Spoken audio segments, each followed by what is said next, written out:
आज हम सीखेंगे कि स्क्रैच में फंक्शंस कैसे इस्तेमाल किए जाते हैं। पहले तो हमें ये पता होना चाहिए कि फंक्शन कहते किसको हैं। स्क्रैच में फंक्शन हमारे पास एक ऐसा ब्लॉक होता है जो कि एक खास काम कर रहा होता है और वो एक ऐसा काम कर रहा होता है कि वो अगर हम खुद करना चाहें तो हमारे लिए करना बहुत ज़्यादा मुश्किल होगा। तो फंक्शन हमारा काम आसान बना देता है। मिसाल के तौर पे अगर आपको ये कहा जाए कि आपने किसी भी एक नंबर का स्क्वायर रूट फाइंड करना है, जैसे लेट्स सपोज कि मेरे पास एक नंबर है 16 और आपको ये कहा जा रहा है कि आपने इसका स्क्वायर रूट फाइंड करना है। तो अगर वैसे मैथ्स में अगर हम इसको देखेंगे तो हम इसका स्क्वायर रूट कैसे फाइंड करेंगे? हम एक बड़े प्रोसेस से गुजरेंगे जिसमें हम 16 को पहले फैक्टराइज करेंगे, इसकी फैक्टराइजेशन करेंगे, इसको 2 से डिवाइड करते जाएंगे। 2 8 16, 2 4 8, 2 2 4 और 2 1 2। तो हमने ये क्या किया, 16 के 4 फैक्टर्स बना लिए। तो और 16 की जगह अब हम इसके फैक्टर्स लिख देंगे इस तरह से। उसके बाद हम इसके दो पेयर्स बना देंगे और हमें पता है कि स्क्वायर रूट की पावर होती है 1/2 और 2 मल्टीप्लाई बाय 2 का मतलब है 2 का स्क्वायर। ये 2 2 से कैंसिल हो जाएगा। इसी तरह यहाँ पर भी यस ऐसा ही होगा जैसे कि हमने इसको सॉल्व किया है और आखिर में 2 मल्टीप्लाई बाय 2 जवाब क्या है 4। तो एक पूरे प्रोसेस से हम होके गुजरे हैं, तब जाके हमने 16 का स्क्वायर रूट फाइंड कर लिया। लेकिन क्या ये अच्छा हो कि हमारे पास एक फंक्शन हो और उसको हम ये वैल्यू फॉर एग्जांपल हम 16 इसको पास करें और उसको पास करने के बाद ही हमें फौरन जवाब दे दे कि इसका जवाब क्या होगा, 4 होगा। तो इस तरह के बहुत सारे फंक्शंस हैं मैथमेटिकल जो कि हम स्क्रैच में इस्तेमाल कर सकते हैं। आइए अब हम इसकी एग्जांपल देख लेते हैं। ये मैंने स्क्रैच 3 यहाँ पर ओपन कर लिया है और स्क्रैच 3 ओपन करने के बाद आप क्या करेंगे कि यहाँ पे हमें एक स्क्वायर रूट की मिसाल ले लेते हैं। इस वक्त स्प्राइट की ज़रूरत नहीं है, इसको मैं यहाँ से क्लोज कर देता हूँ। तो एक यूज़र से हमें इनपुट लेना है और इवेंट क्रिएट करने के लिए सबसे पहले, ताकि हमारा ये प्रोग्राम स्टार्ट हो, तो मैं यहाँ पे ग्रीन फ्लैग का ये ब्लॉक ले आता हूँ। उसके बाद क्या करना है आपने कि ग्रीन फ्लैग यहाँ पे लाने के बाद जैसे ग्रीन फ्लैग पे के ऊपर क्लिक होगा, आपने नंबर एंटर करना है। तो उसके लिए मैं क्या करूँगा, सेंसिंग के इस सेक्शन में जाऊँगा और यहाँ पे आस्क का जो ब्लॉक है ये कहूँगा, जिसमें यूज़र को एक इनपुट करने का कहा जाएगा। तो मैं सिंपल कहूँगा एंटर अ नंबर। अब जाहिर सी बात है, जो भी नंबर आप एंटर करेंगे उसने कहीं पे स्टोर होना है, उसके लिए हमें ज़रूरत पड़ेगी वेरिएबल्स की। तो वेरिएबल्स के सेक्शन में जाऊँगा, मेक अ वेरिएबल, यहाँ पे एक नया वेरिएबल बना लेते हैं हम। मिसाल के तौर पे x के नाम से हमने एक वेरिएबल बना लिया। तो जो भी आप नंबर एंटर करेंगे वो x में जाके स्टोर हो जाएगा। तो हम क्या करते हैं कि जो भी नंबर आपने एंटर किया तो x की वैल्यू को हम सेट कर देंगे। इस सवाल का जो जवाब होगा, यानी आप जो नंबर एंटर करेंगे वो उसका जवाब होगा। तो सेंसिंग में जाके इसका जो आंसर होगा वो हम यहाँ पे कर देंगे, यानी जो भी नंबर आपने एंटर किया वो x के अंदर स्टोर हो जाएगा। अब आपने इसका स्क्वायर रूट फाइंड करना होगा आपके एंटर किए गए नंबर का। तो उसके लिए मैं क्या करूंगा, ऑपरेटर्स के सेक्शन में जाऊंगा और फंक्शंस कहाँ पाए जाते हैं, ये बड़ा इंपॉर्टेंट है। ये मैथमेटिकल फंक्शंस ऑपरेटर्स के सेक्शन में पाए जाते हैं। तो यहाँ पे मैंने क्लिक किया तो ऑपरेटर्स के फंक्शन मेरे सामने आ गए, सॉरी ये फंक्शंस मेरे सामने आ गए। अब इसमें से जो सबसे आखिरी ब्लॉक है, ये वो ब्लॉक है जहाँ पे बहुत सारे फंक्शंस हैं, जहाँ से आप फाइंड आउट कर सकते हैं आपके एंटर किए गए नंबर जो कि अब एक्स में स्टोर हो चुका है, इसका स्क्वायर रूट आप फाइंड आउट कर सकते हैं।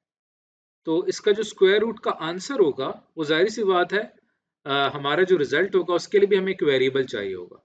तो मैं वेरिएबल्स में जाके एक नया वेरिएबल बना लेता हूँ, उसको नाम हम रख लेते हैं for example square square root के नाम से मैंने एक वेरिएबल बना लिया। और अब आपने क्या करना है कि ये जो स्क्वायर रूट का आपने वेरिएबल बनाया है उसके ऊपर अब हम स्क्वायर रूट वेरिएबल की जो वैल्यू होगी वो क्या होगी, वो दरअसल ऑपरेटर्स के सेक्शन में जो आपको यहाँ पे आखिर में ये ब्लॉक नजर आ रहा है, यहाँ पे हम स्क्वायर रूट फाइंड करने वाले हैं। स्क्वायर रूट हमने फाइंड करना है, यहाँ से मैं SQRT का फंक्शन सेलेक्ट कर लूंगा। स्क्वायर रूट को शॉर्ट फॉर्म में SQRT की तरह लिखा गया, इसको मैं सेलेक्ट करूंगा और किस नंबर का मैंने फाइंड करना है। तो मेरे पास जो x की वैल्यू होगी वो मैंने उसका स्क्वायर रूट फाइंड करना है, क्योंकि x की वैल्यू वो है जो कि यूजर ने इनपुट दिया। तो वेरिएबल्स के सेक्शन में आऊंगा और यहाँ पे मैं x को स्टोर करवा दूंगा। तो ये करने के बाद अब हमने स्क्वायर रूट को शो भी करना होगा, तो वो आपको स्क्रीन के ऊपर नजर आ जाएगा। आइए अब देखते हैं, छोटा सा एक प्रोग्राम बनाया है जिसमें हम नंबर इनपुट लेते हैं और उसका स्क्वायर रूट फाइंड आउट हो जाता है। तो जैसे ही मैं इसको रन किया मैंने, तो यहाँ पे आ रहा है एंटर अ नंबर। तो मैं एक नंबर एंटर करता हूँ, मिसाल के तौर पे 16। तो 16 जैसे ही यहाँ पे मैं एंटर करता हूँ, तो आप देखिए कि उसका जो स्क्वायर रूट है, नंबर हमारे पास 16 था, उसका स्क्वायर रूट हमारे पास क्या आ गया, 4 आ गया। तो इसी तरह आप कोई और नंबर एंटर करें, मैं इसको दोबारा से रन करता हूँ। आप कोई और नंबर एंटर कर लें, हम और कोई नंबर एंटर करते हैं जैसे कि 40। तो 40 का स्क्वायर रूट कितना होगा, 6.32। तो इस तरह से आपने एक मैथमेटिकल फंक्शन का इस्तेमाल करते हुए स्क्वायर रूट फाइंड कर लिया। अब जरूरी नहीं है कि आप स्क्वायर रूट फाइंड कर सकें, यहाँ पे आपके पास और भी बहुत सारे फंक्शंस हैं। लेट सपोज कि आप फाइंड आउट करना चाहते हैं, यहाँ पे किसी भी एक वैल्यू है, उसका आप साइन वैल्यू फाइंड करना चाहते हैं। ट्रिग्नोमेट्रिक रेशियोज हैं, साइन, कॉस, टेन, ए साइन, ए कॉस एक्स, ए टेन एक्स। तो यहाँ पे आप एक और वेरिएबल बना लें। फॉर एग्जांपल वेरिएबल्स में आऊंगा, एक नया वेरिएबल हम बना लेते हैं साइन वैल्यू के नाम से, जिसमें हमें साइन वैल्यू हासिल हो सकती है। और उसके बाद हम क्या करेंगे, इसी हमारे जो ब्लॉक वाला सेक्शन है, यहाँ पे मैं अब स्क्वायर रूट की तो हमें ज़रूरत नहीं है, वैसे हम इसको यहाँ से डिलीट कर देते हैं। इसको हमने यहाँ से डिलीट कर दिया। अब आपने क्या करना है कि इसका साइन वैल्यू फाइंड करनी है। यूजर से एक इनपुट लेंगे और उसकी साइन वैल्यू फाइंड आउट कर लेंगे। तो अब आप यहाँ पे जाएंगे, साइन वैल्यू के ऊपर आपने वेरिएबल सेट किया, ऑपरेटर्स में जाएंगे और यहाँ पे आप ये वाला फंक्शन अप्लाई करेंगे और यहाँ पे मैं सेलेक्ट कर लूंगा साइन। और यहाँ पे आपका जो इनपुट होगा वो एक्स के अंदर स्टोर होगा। वेरिएबल्स के सेक्शन में जाऊंगा और यहाँ पे मैं एक्स कर दूंगा, यानी आपने फाइंड करना है साइन ऑफ एक्स। एक्स क्या है, जो आप यूजर से इनपुट ले रहे हैं। लेट सपोज यूजर ने अगर 90 एंटर किया, तो यहाँ पे साइन 90 की वैल्यू आपको फाइंड करके दे देगा। आइए अब इसको चेक करते हैं। तो स्क्वायर रूट की जरूरत नहीं है, इसको हम यहाँ से हाइड कर देते हैं जी। इसको भी हमने रन किया, तो आपने फॉर एग्जाम्पल नंबर एंटर किया 90, तो साइन 90 की वैल्यू हमारे पास क्या होगी, वो 1 होगी। इसी तरह दोबारा इसको करते हैं, आपने 0 एंटर किया, तो साइन 0 की वैल्यू 0 होगी। तो इस तरह की बहुत सारे फंक्शन हैं। तो ट्रिग्नोमेट्रिक फंक्शंस की आपको समझ में आ गई, एसक्यूआरटी की समझ में आ गई। अब इसमें एक फंक्शन होता है सीलिंग का।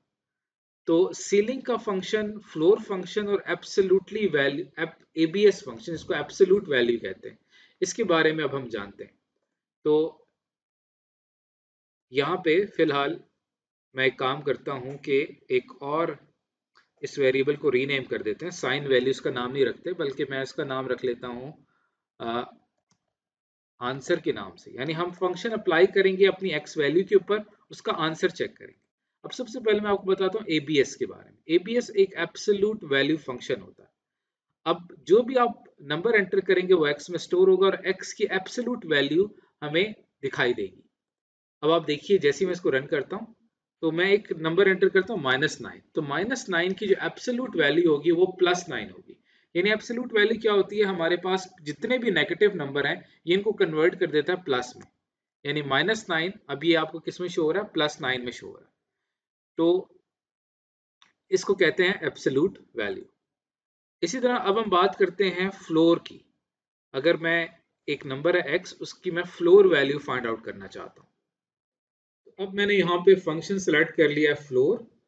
अब आप क्या करते हैं, जो वैल्यू आप एंटर करेंगे, आपने फॉर एग्जांपल एक वैल्यू एंटर की 45.8, तो 45.8 का आंसर आपके पास क्या आया, यहाँ पे 45 आंसर आया।